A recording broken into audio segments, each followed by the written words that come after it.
duke qenë intelektual, duke qenë njëri me nivel të lartë,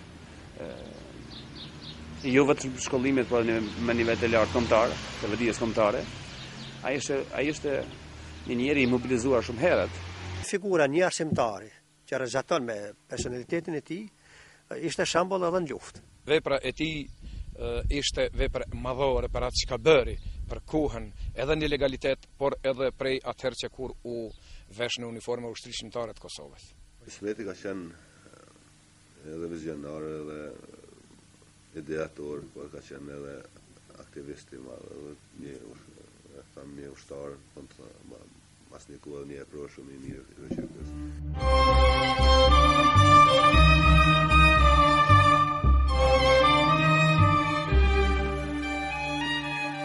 Historiku për Ismet Rahmanin nuk fillon vetëm me ushtrinë çlirimtare të Kosovës, por shumë më herët. Qysh në demonstratat e vitit 1981, ai kishte ngritur zërin kundër padrejtësive që u bëheshin shqiptarëve të Kosovës nga regjimi i atëhershëm jugoslav. Për pjesëmarrje në këto demonstrata ishte dënuar edhe vllau i Ismetit, Ramoshi. Ismet Rahmani ishte promotor i ndryshimeve të asaj kohe. Ka qenë patriot i madh, ka qenë një burr që ka desht të jetë promotor i lëvizjeve të ndryshimeve në këtë kohë. Gjatë viteve të 10-ta, Ismeti ka qenë prezent pothuajse në të gjitha demonstratat, të cilat në atë kohë janë organizuar kundër pushtuesit serb, kundër atij pushtuesi që kishte instalu mbi popullin shqiptar në një dhunë të paparë. Ismeti nuk mjaftohej vetëm me marrjen pjesë në protesta e demonstrata kundër pushtuesit. Ai kishte shpirt aktivisti dhe iniciatori.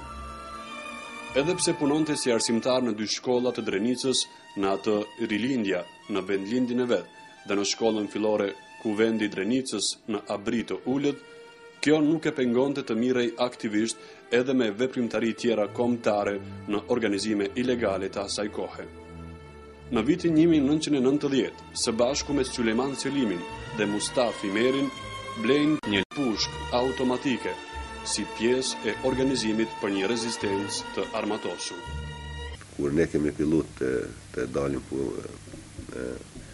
publikisht, Ismeti ka qenë një ndër të parët bashkë me një ekip tjetër që ju ka bashkangjitë ushtrisë shqiptare të Kosovës, edhe ju ka bashkangjitë njësiteve të cilat kanë qenë në këtë kohë, duke nisë që nga Prekozi, Aqareva, Vojniku, Lausha, dhe të Ubrinja pjesë tjera ka qenë në ekipën kur në njerëz kur kemi fillu të organizohemi dhe të filluam të ndërtojmë pozicionet, strategjinë si të mbrohemi. Ky ka qenë në shumë pjesëtar tjerë, ka qenë edhe Ismeti, ka qenë si organizator e një pjese.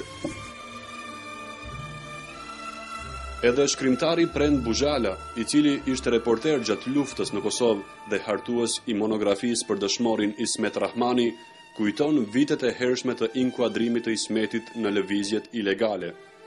Ai thotë se qysh në fillimin e daljes së këtyre lëvizjeve në sipërfaqe, Ismeti dallohej për gatishmërinë e tij për të bashkëpunuar dhe ndihmuar këto lëvizje. Ismeti dallohej për gatishmëri, për bashkëpunim. Ruante një qetësi të jashtëzakonshme të një burri të vendosur dhe të urtë,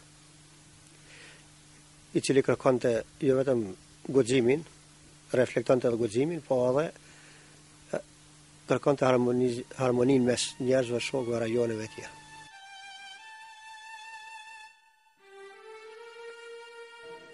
Në vitin 1991, burrat më të mirë të fshatit Aqarev të Drenicës kishin vendosur të organizoheshin në një grup strukturor të armatosur, i cili do të dilte në ndihmë fshatarëve, nëse ata do të kërcënoheshin në çfarëdo forme nga policia dhe ushtria serbe. Ky grup u themelua dhe u organizua në fshehtësi dhe besim të plot mes anëtarëve të grupit. Kryetari i këtij grupi u zgjodh Mustafi Meri, kurse Ismet Rahmani u emërua antar i kryesisë. Bazuar në rrethanat asaj kohe, këto lloj organizimesh ishin të rrezikshme dhe për këtë arsye ato bëheshin vetëm mes njerëzve të besuar dhe të devotshëm. Në 90-ën e formum grupin e parë për vendmbrojtje. Atëherë nuk është diçka tani si e luftës e qykës, po u do të ata për vendmbrojtje. Me Ismetin u bashkangjit të partë edhe i bashkum disa shokë të fshatit me ata që na marrë këmenja, me ata që kishin edhe mundësit, se ato do ke vetëm armet ku ishin personal vetët. Edhe u formunën deri 30 persona. Edhe ashtu ka 9 ora 10 të bëmë gjithë edhe e zgjedhëm kryesin në ati grupi. Kur antari kryesis u zgjedhë edhe Ismeti, po edhe unë isha në atë grup, kryesis a kryesosi. Drejtori ati grupi në zgjedhë Mustafi Meri. Ish si mëdhans edhe ishtë këtë shkollë. Qëllimi i atij grupi ka qenë që në rast se do thotë ndonjë familje ose ndonjë bashkëtar do të jetë i atakuar nga forcat serbe, atëherë ky grup do t'i dalë në ndihmë njerëzve të cilët po merreshin me veprimtari kombëtare, sepse Ismetin e brente shumë mosgjedhja e qeshtës kombëtare ashtu siç e meritonin vetë shqiptarët në Kosovë. I bike luke, ka 10 vetë në aksham, ja hiç këtë nxjerrës ka pokin, plët meshe preva një bollicë. Në unë the kako, në unë janë me ta posha hojnë, se 10 shuki ka. Në unë jenë rao tonë, dhe shetonë jenë rao. Kërkur se ka ditë, te kumne që ki djallë, ramoshi e shuqja. Tonë dhe shenë rao, a ka qika ka. Një në që të qike, kështë pas po qizme të mdoje. Ashtë më të një, ba si me të mytë. A shku djallin malë, s'ke ka kry shkullën e mes me në i mirë, ja ka që bukën gjithë malë. Tonë maljen kom. Thash Ismet, thash në unë, thash i më shku, thash dje në lomë, thash i kumor, thash dëson vjetave. Thash me lore shiko të sene, një nëmë të sone. A ti tha kush, thash jo kërkush s'ka ti që. Kujle ato sene, thash kërkush, a ti kanë pokra, thash ju. Thash i kom shti në dalat në qelsë. Në unë e më vetëm kopë për që. Thash më s'ki kojle, ti djoli.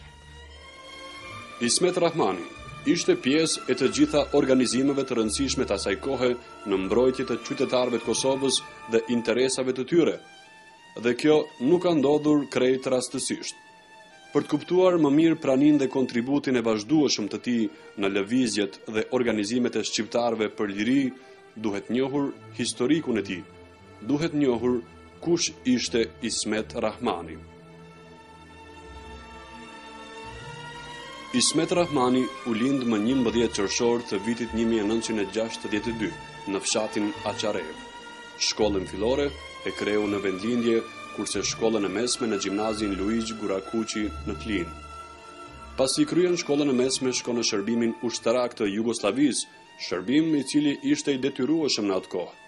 Mirë po gjatë shërbimit ushtarak në Zagreb të Kroacisë, ai njihet me eprorin shqiptar Kemal Shaqirin, i cili i u bë shok dhe bashk luftëtar në atë kohë. Me Ismet Rahmanin, dëshmorin e kombit, jemi njoftë në vitet të 10-ta, kur ai ka shërbyer në shërbimin ushtarak në Zagreb, njëjtën kazermë kam shërbyer edhe unë si eproar.